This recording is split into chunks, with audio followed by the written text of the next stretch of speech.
अस्सलाम वालेकुम, मैं हूं मुनीज़ जहांगीर और आप देख रहे हैं प्रोग्राम स्पॉटलाइट। आज पाकिस्तान के नायब वज़ीर आज़म और वज़ीर ख़ारजा इसहाक़ डार ने कहा है कि इंडिया बयानिए की जंग हार चुका है, मगर वज़ीर ख़ारजा ने इस ख़दशे का इजहार भी किया है कि इंडिया की तरफ से आइंदा चंद दिनों में हमले का ख़तरा मौजूद है। हमने जो कुछ किया, मैंने कहा पहले दिन हमने फौरी जो रिएक्शन दिया रिकॉर्ड में मौजूद है। मैंने कहा था टिट फॉर टैट करेंगे, जो किया है उसके साथ उतना ज़रूर करेंगे। लेकिन मैंने कहा कि जो हमारी रिपोर्ट्स हैं और जो हमारी फीडबैक है, जो हमारी इंटेल इनपुट है, वो इंडिकेट करती है कि ये कोई एस्केलेटरी मूव को भी कंसिडर कर रहे हैं। तो मैंने कहा ये आपका ये जिम्मेदारी है दोस्त होने के नाते, ये हम पहल नहीं करेंगे। लेकिन अगर किसी ने किया, अगर इंडिया ने ये काम किया, तो इस दफा टिट फॉर टैट ही होगा, इनका जवाब पत्थर से दिया जाएगा इंशाल्लाह। आज पाकिस्तानी फ़ौज के तर्जुमान लेफ्टिनेंट जनरल अहमद शरीफ चौधरी ने प्रेस कॉन्फ्रेंस करके इल्ज़ाम लगाया कि इंडिया पाकिस्तान में दहशतगर्दी में मुलव्वस है। उन्होंने इस हवाले से कुछ दस्तावेजी और इलेक्ट्रॉनिक सबूत भी पेश किए हैं और कहा है कि इंडियन फ़ौज के हाजिर सर्विस अफसरान पाकिस्तान में दहशतगर्दी के लिए माली मदद और असला बारूद फराहम कर रहे थे।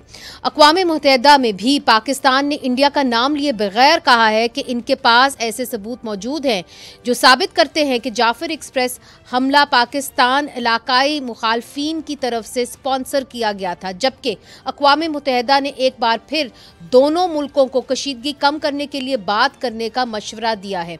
लेकिन दोनों मुल्कों में जंग के बादल गहरे होते जा रहे हैं।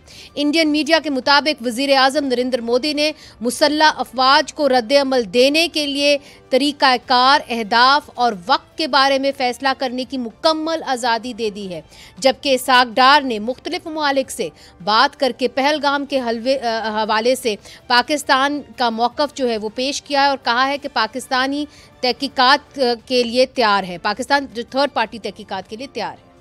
हमने सऊदी अरेबिया, अमारात, UAE, Qatar, China, United kingdom, Turkey, Azerbaijan, Kuwait, Bahrain और हंगरी के जो फॉरेन मिनिस्टर्स हैं उनके साथ, मासवाए कतर जिनके प्राइम मिनिस्टर के साथ मेरी बात हुई, इनको मैंने ज़ाती तौर के ऊपर I walk them through what happened, India की साइकी, इंडिया की हिस्ट्री और उसके साथ साथ जो हमारे खदशात हैं कि इंडिया के क्या अज़ाइम पॉसिबल हो सकते हैं in the light of past history. Pulwama हुआ तो 370 आर्टिकल को ख़त्म कर दिया गया। इस दफ़ा जो सोच है हमारी वो ये है कि शायद, क्योंकि ये 2-2.5 साल से लगे हुए हैं, कभी कहते हैं कि कुछ हालात चेंज हो गए हैं, कभी कुछ ट्रीटी जो है वो बाइंडिंग होती है। शक है और अक्सर लोगों को शक है कि शायद इस ट्रीटी को करने के लिए तमाम ड्रामा रचाया गया। पाकिस्तान का इसमें अल्हम्दुलिल्लाह कोई हाथ नहीं है, तो हम बिल्कुल कॉन्फिडेंस के साथ ये कह रहे हैं कि पाकिस्तान में कोई हाथ नहीं है। चाइना और तुर्किया ने इन्होंने बड़ा एक क्लियर स्टैंड लिया है कि उन्होंने कैटेगोरिकली उन्होंने अपने जो हमारे ब्रदरहुड, हमारे जो ताल्लुकात हैं सदियों अपना दहाइयों के, उसको उन्होंने रिट्रेट किया है। क्या पाकिस्तान की सफारती कोशिशों से जंग का खतरा टल सकता है? इस पर बात करने के लिए हमारे साथ मौजूद है राना एहसान अफजल साहब, coordinator to prime minister, senator Ali Zafar साहब, रहनुमा तहरीक इंसाफ और सीनियर सियासतदान, और शला रज़ा साहिबा, सीनियर सियासतदान, मेंबर कौमी असम्बली, पाकिस्तान पीपल्स पार्टी। सबसे पहले अली ज़फ़र साहब, आपकी जानिब, आज आप सेनेट के अंदर मौजूद थे जब फ़ॉरेन मिनिस्टर इसहाक़ डार साहब ये स्टेटमेंट दे रहे थे। बतौर अपोजिशन आप समझते हैं कि पाकिस्तान ने इस मसले को सही तरीके से हैंडल किया है और जो इनका एक मौक़िफ़ है कि सफारती तौर के ऊपर जो नैरेटिव है वो हिंदुस्तान हार चुका है? जी बिल्कुल, हर पहलू पे हिंदुस्तान हार चुका है अपना मौक़िफ़, क्योंकि ये जो हिंदुस्तान ने जो इंडियन हुकूमत, मोदी की इंतहा पसंद हुकूमत मैं कहूँगा, जो उन्होंने किया है ड्रामा, ये पहले भी कर चुके हैं और इनको आदत ही हो गई है झूठ बोलने की और ये फॉल्स फ्लैग ऑपरेशंस करने की। वो हिंदुस्तान में अभी, इंडिया में खुदा न खास्ता कुछ भी होता है तो अभी 1 मिनट नहीं गुजरा होता तो उनके वजीर और मुशीर जो हैं वो पाकिस्तान के ऊपर इल्ज़ाम लगाना शुरू कर देते हैं। तो इस किस्म का प्रोपेगेंडा करना उनको पता है, और दुनिया अब बेवकूफ़ नहीं है दुनिया जानती है कि ये क्या कर रहे हैं, वो उनके ड्रामे की स्क्रिप्ट को ही समझती है जी। तो इसलिए मेरे लिहाज से वो बिल्कुल फेल हो गए हैं अपने इस इल्ज़ाम में। झूठा इल्ज़ाम है, बेबुनियाद इल्ज़ाम है और बदनीयती पे मबनी है जी। मुझे कोई शक नहीं है कि इसका असल मकसद ये जो हमारी ट्रीटी है, जो हमारा मुआहदा है इंडस वाटर ट्रीटी, ये उसके ऊपर है। 3 दरिया हमारे ऑलरेडी वो पूरी तरह उसका पानी इस्तेमाल कर चुके हैं, इसमें कोई शक नहीं। सर इसके ऊपर इंडस वाटर ट्रीटी के ऊपर हम आएंगे क्योंकि ये एक बड़ा अहम इशू है, मगर जो आप बात कर रहे हैं वो मैं शैला रजा साहिबा आपकी जानिब आऊंगी। आप हुकूमत के एक तरीके से इत्तेहादी तो नहीं मगर सपोर्ट हुकूमत को ज़रूर करें। आप एक मंजी हुई मैं कह सकती हूँ कि कौमी असम्बली की एक रुकन हैं, आप डिप्टी स्पीकर भी रह चुकी हैं सिंध असम्बली के अंदर। क्या ये वक्त ऐसा था कि हुकूमत को एक ऑल पार्टीज़ कॉन्फ्रेंस बुलानी चाहिए थी या एक इमरजेंसी कम से कम एक इजलास बुलाना चाहिए था? मैं ये समझती हूँ कि सेनेट में और सेनेट में जो है हमें एक प्लेटफॉर्म मिला और तमाम पॉलिटिकल पार्टीज़ के रिप्रेजेंटेटिव ने कोई भी उनको शिकवा रहा हो हुकूमत से, उन तर्ज़ हुकूमत से, उन्होंने उसको एक तरफ रखे और यकजहती का अपने वतन से इजहार किया है। और जो पार्टीज़ जमात इस्लामी हैं या एक दो कुछ और हैं जो बाहर हैं असम्बली से, उनकी भी फुल सपोर्ट आई है। और मैं ये समझती हूँ कि बेहतर स्ट्रैटेजी जो है उसका फ़ौरन इजहार हुआ और अल्हम्दुलिल्लाह हमारा इलेक्ट्रॉनिक मीडिया, सोशल मीडिया, हुकूमत के वज़रा के बयानात, हमारे पॉलिटिकल पार्टीज़ के लीडर्स के बयानात सब पॉजिटिव थे। कहीं से जो है वो भारत जिंदाबाद की आवाज़ नहीं आई, कहीं से ये नहीं हुआ कि हम उनकी फ़ौज के आगे झुक नहीं सकते, हम उनकी फ़ौज की तरह नहीं कर सकते, हम उनसे मुकाबला नहीं कर सकते। कहीं से हमारे जर्नलिस्ट नेगेटिव नहीं थे। जी, कहने का मकसद ये है कि जैसे हम वहाँ से सुन रहे हैं, इज देयर अ नीड कि जी एक लार्जर कंसेंसस होना चाहिए, जिसकी बात कुछ लोग कर रहे हैं कि जी एक लार्जर कंसेंसस होना चाहिए, एक इजलास होना चाहिए, हुकूमत को एक इजलास बुलाना चाहिए ताकि एक स्ट्रैटेजी बनाई जाए। मैं ये समझती हूँ कि हमारे सामने भारत है जिसने जो हमेशा जहारे रहा है, उसके लिए हमें ज़्यादा मेहनत नहीं करनी पड़ती। वो जब भी जारहाना अंदाज इख्तियार करता है, हमारी कौम एक पेज पे होती है, हमारे सब लोग एक पेज पे होते हैं, कोई भी पॉलिटिकल पार्टी हो सब एक पेज पे होते हैं।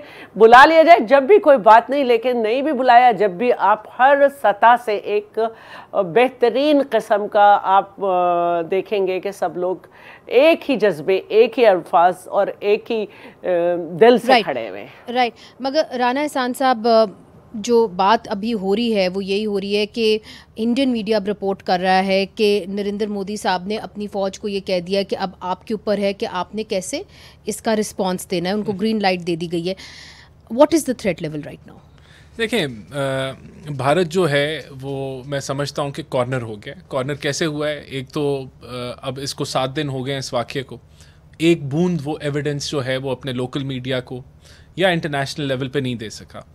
और जो भारत की जो सोच थी वो ये थी कि डिप्लोमेटिकली कोई उसको दुनिया सपोर्ट करेगी, लेकिन चाहे अमेरिका हो, चाइना हो, दीगर ममालिक हों, उन्होंने कहा है कि कोई एविडेंस है तो ले आएं। और फिर पाकिस्तान का ये रिस्पांस कि we are open for third party, आप कोई जो है और हमारी कोई इन्वॉल्वमेंट नहीं है, और ये चैलेंज देना कि आप एविडेंस लेके आएँ। और फिर उसके ऊपर आज जो DGISPR, are you thinking of any particular country when you say a third party? देखिए नहीं, हमने तो यूनाइटेड नेशंस है ना, एक वो फोरम है, अक़वाम मुत्तहिदा है, और इन्वेस्टिगेटिव कोई भारत सजेस्ट कर ले, हम तो ओपन माइंडेड। आपको लगता है कि भारत जो है वो एक्सेप्ट करेगा ये? देखिए मेरे ख्याल से जो भारत के पास, वो हमेशा ये कहते रहे कि जी हम थर्ड पार्टी को एक्सेप्ट नहीं करते। देखिए बात ये कि भारत के पास कोई एविडेंस होती तो वो पेश करता ना। आज जो ISPR की तरफ से एविडेंस आई है उसने तो और भारत को एक्सपोज कर दिया कि भारत जो है वो स्टेट स्पॉन्सर्ड टेररिज्म कर रहा है पाकिस्तान में, और हमने वो इंटरनेशनल मीडिया के सामने रख दी, तो it is open for scrutiny.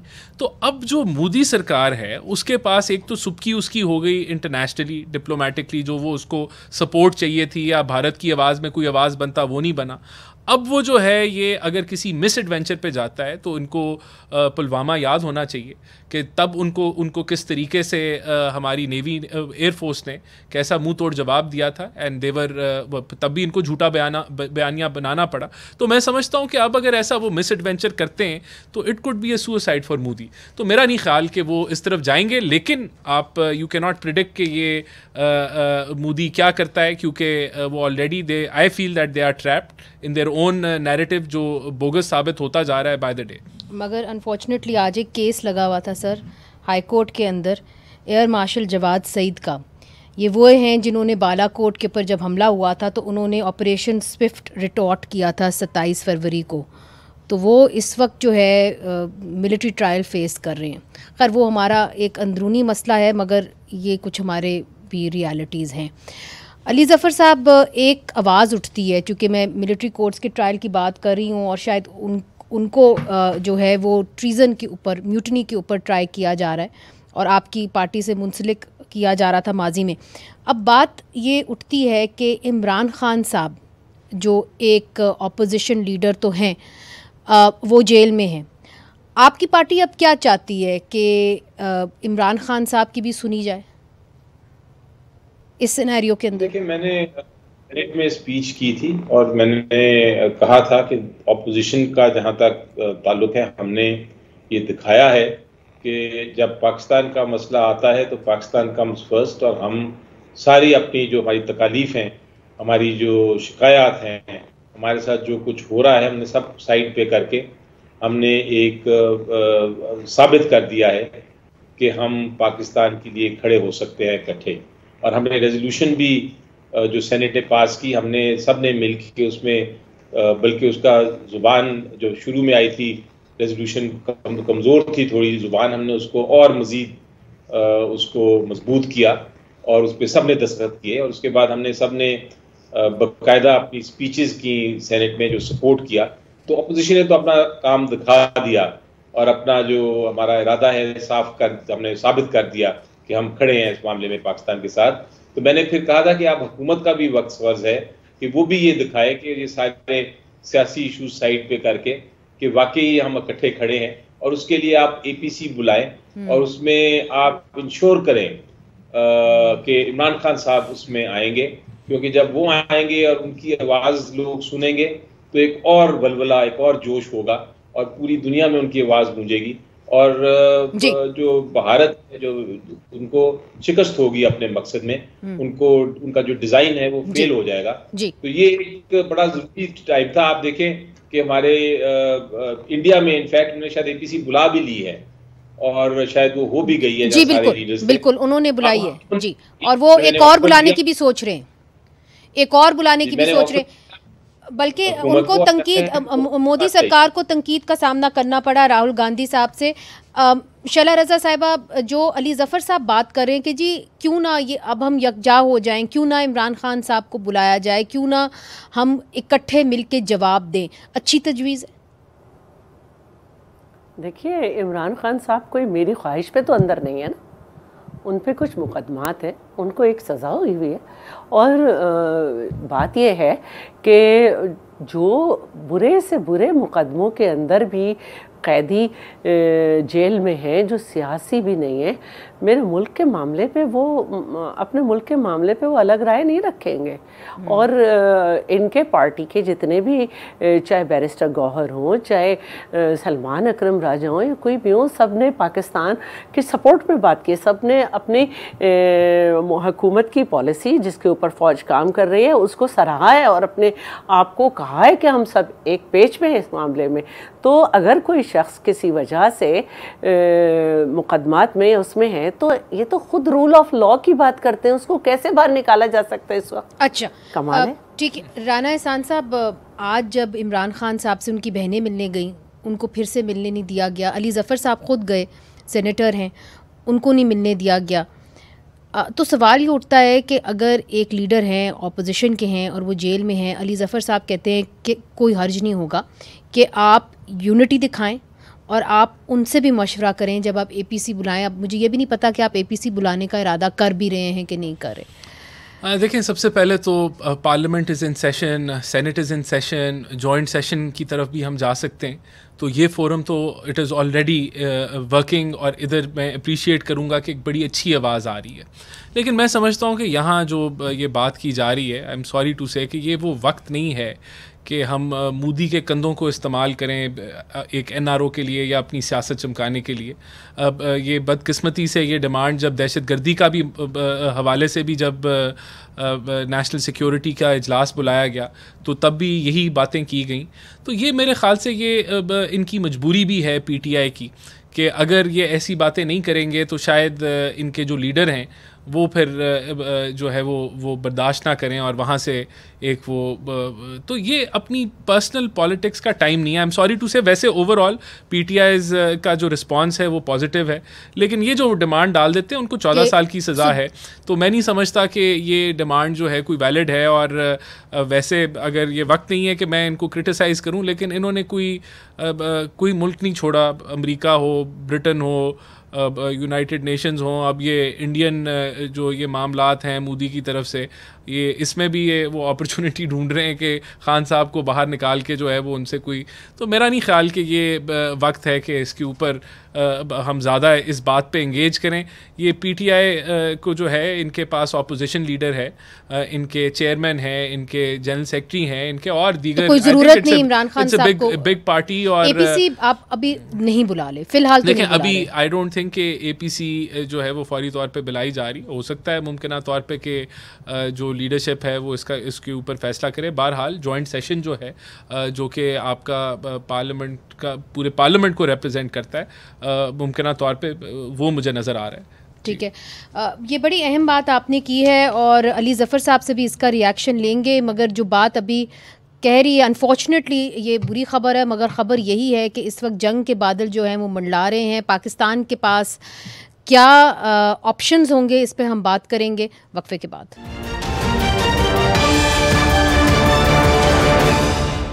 Welcome back नाजरीन। ब्रेक से पहले राना एहसान अफजल साहब ने ये कहा था कि इमरान खान साहब या उनकी पार्टी जो है वो मोदी के कंधों के ऊपर चढ़ के जो है बंदूक ना चलाएं, और अगर इमरान खान साहब को एक सज़ा मिली है तो उनको वो सज़ा भुगतनी होगी। ऑल पार्टीज़ कॉन्फ्रेंस अगर हुई या मशवरे लेने की बात हुई तो फिर उसके अंदर इमरान खान साहब की ज़्यादा ज़रूरत नहीं है। अली ज़फ़र साहब, आपका रिस्पॉन्स। मुझे बड़ा अफसोस हुआ इस बात पे, इस वक्त इस तरह की सियासी बात करना या इस तरह की एक तंजिया बात करना मेरा ख्याल है बिल्कुल स्पिरिट के ख़िलाफ़ है, जो एक हम डेवलप करने की कोशिश कर रहे हैं, एक माहौल जो हम पैदा करने की कोशिश कर रहे हैं कि सियासत से बढ़ के हम बातें करें, उसकी खिलाफ वर्जी, बहुत सख्त किस्म की खिलाफ वर्जी की गई है अभी। पहली बात मैं ये बताऊं कि इमरान खान साहब के खिलाफ कोई सज़ा नहीं है इस वक्त, वो उनकी सज़ाएं सारी ख़त्म हो चुकी हैं। इस वक्त वो अंडर ट्रायल प्रिजनर हैं, यानी अंडर ट्रायल का मतलब है कि आपकी सज़ा नहीं है, आपके खिलाफ केसेस चल रहे हैं। तो ये कहना कि वो सज़ा याफ्ता है, वो उनको बाहर ला के तो उनकी बात नहीं सुनी जा सकती, ये बिल्कुल गलत है। नंबर 2, उन्होंने कहा कि कोई शायद NRO मांग रहे हैं हम। कौन NRO की बात कर रहा है? हम तो सिर्फ ये कह रहे हैं कि आप APC के लिए उनको आवाज़ उठाने दें, उनकी आवाज़ सुने, उनको शामिल करें। हम कौन सा कह रहे हैं कि केसेस ख़त्म कर दें?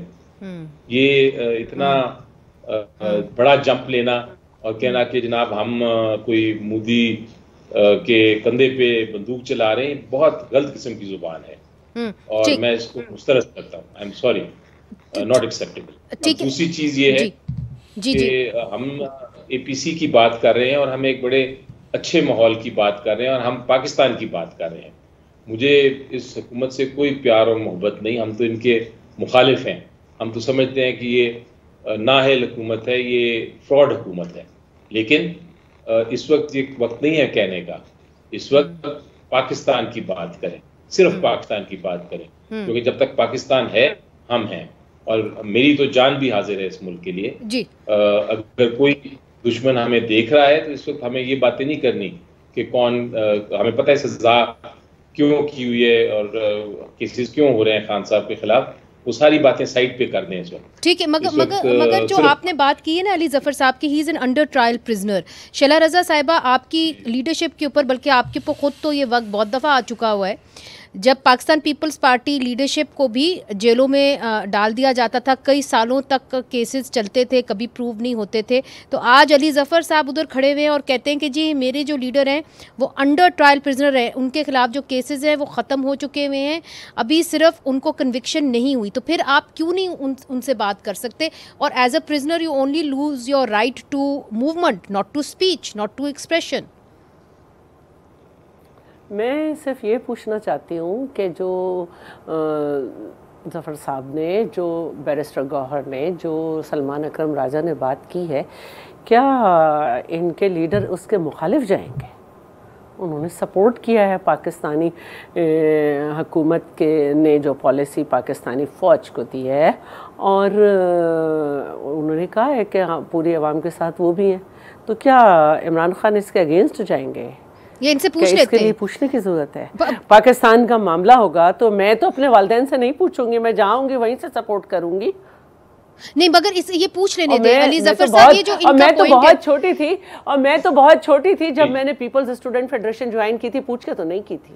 नहीं, मगर अली ज़फ़र साहब ये जो बात कह रही हैं कि इमरान खान से वो पूछ के फिर क्या वो अपना माइंड मेकअप करेंगे, तो एक ही बात है अगर बैरिस्टर गौहर आ जाएं या कि इमरान खान साहब आ जाएं। नहीं, बिल्कुल आपकी बात दुरुस्त है। मैं ये पहले बात समझे नहीं या समझना नहीं चाहा। मैं ये नहीं कह रहा कि वो हमारी बात को कोई तरदीद करेंगे या पाकिस्तान के वो ये मौक़िफ़ जो हमने लिया है इसको कहेंगे ये गलत है। वो उन्हीं का मौक़िफ़ है ये जो हम पेश कर रहे हैं। मैं सिर्फ ये कह रहा हूँ कि उनकी आवाज़ जो है हमसे बहुत ऊंची है। उनकी आवाज़ जब आएगी, जब कौम उसको डायरेक्टली सुनेगी और पूरी दुनिया में जब गूंजेगी आवाज़, और पूरी दुनिया में जब उनका इफेक्ट होगा, वो इफेक्ट आप सोच भी नहीं सकते। ये पाकिस्तान के मकसद को पूरा करने के लिए और हिंदुस्तान के जो मौक़िफ़ है उसको ख़त्म करने के लिए ये आवाज़ ज़रूरी है। ये शैला साहिबा भी कुछ कहना चाह रही हैं आपके जवाब में। जी, देखिए मैं एक बात कर रही हूँ, उनके कॉलम्स छपते हैं, उनके ट्वीट होते हैं, वो ये सब कुछ हो सकता है। मैं ये समझती हूँ कि जब जरदारी साहब ने बेनज़ीर भुट्टो साहिबा की असैसिनेशन हुई और पाकिस्तान खपे कहा तो उसे कोई भूल नहीं सकता। और मैं ये भी समझती हूँ कि ये कोई नई बात नहीं है पाकिस्तान की सियासत में। आप सोचें कि आसिफ अली जरदारी साहब को 11.5 साल उन्होंने काटे थे बगैर किसी सजा के, और फिर जब पीटीआई की गवर्नमेंट आई फिर उन्हें फॉल्स केसेस में फिर से उठा लिया गया, फिर 2-2.5 साल निकल गए। तो ये कोई इतनी बड़ी बात नहीं है। आप हर चीज़ बोल सकते हैं, आपके कॉलम छप सकते हैं, आप ट्वीट कर रहे हैं, आपकी बातें बाहर आ रही हैं। तो ये तो पाकिस्तान का मामला है जिसकी वजह से मैं भी हूँ और तुम भी हो। मगर राना एहसान साहब, जो अली ज़फ़र साहब बात करें वो ये कह रहे हैं कि इमरान खान के असर रसूख में, उसकी आवाज़ में और बैरिस्टर गौहर की असर रसूख में और आवाज़ में फ़र्क है। दुनिया इमरान खान को समझती है, जानती है, मानती है। देखिए, मैं यही कह रहा हूँ ना, जब ये पॉइंट ये रेज़ करते हैं तो इसके ऊपर फिर मुख्तलिफ मौक़िफ़ आते हैं और फिर वो पॉलिटिकल एक वो बहस शुरू हो जाती है जो कि वक्त नहीं है। देखिए, उनकी आवाज़ कोई ऐसा नहीं है लोग सुनते नहीं रहे, और बहुत आवाज़ उनकी सुनी है, और कोई यहाँ दूध की नहरें नहीं बहना शुरू हो गई थी उनकी आवाज़ सुन के, या कोई दुनिया जो है वो आपके फॉरेन रिलेशनशिप्स जो थे वो एक पस्ती के अंदर खड़े हुए थे हर लिहाज से।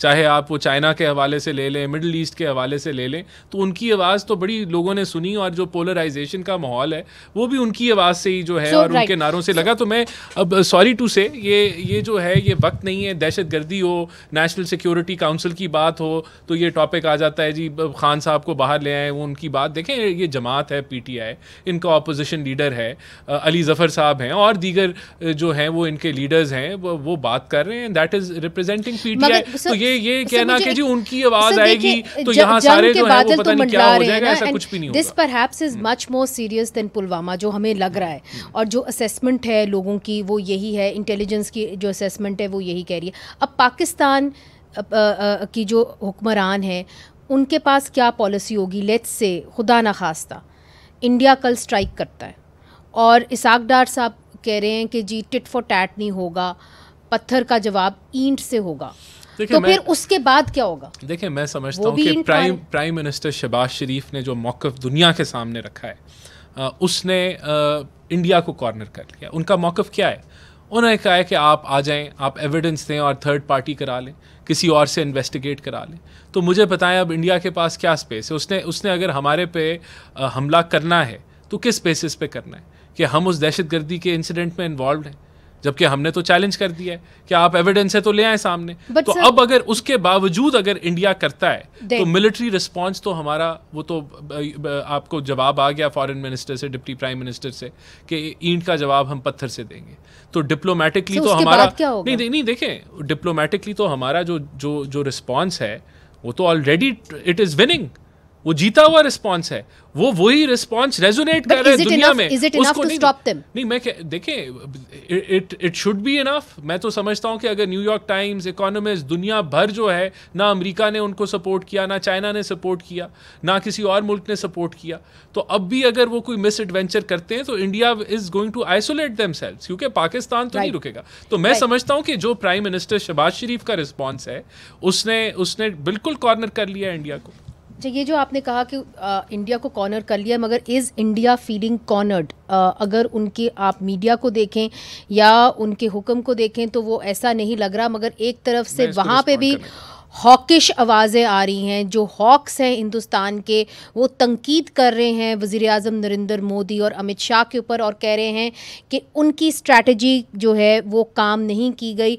हिंदुस्तान में क्या हो रहा है, आगे क्या होने वाला है, पाकिस्तान का क्या रिस्पॉन्स होना चाहिए, ये सब कुछ पूछेंगे अपने सीनियर सियासतदानों से वक्फे के बाद।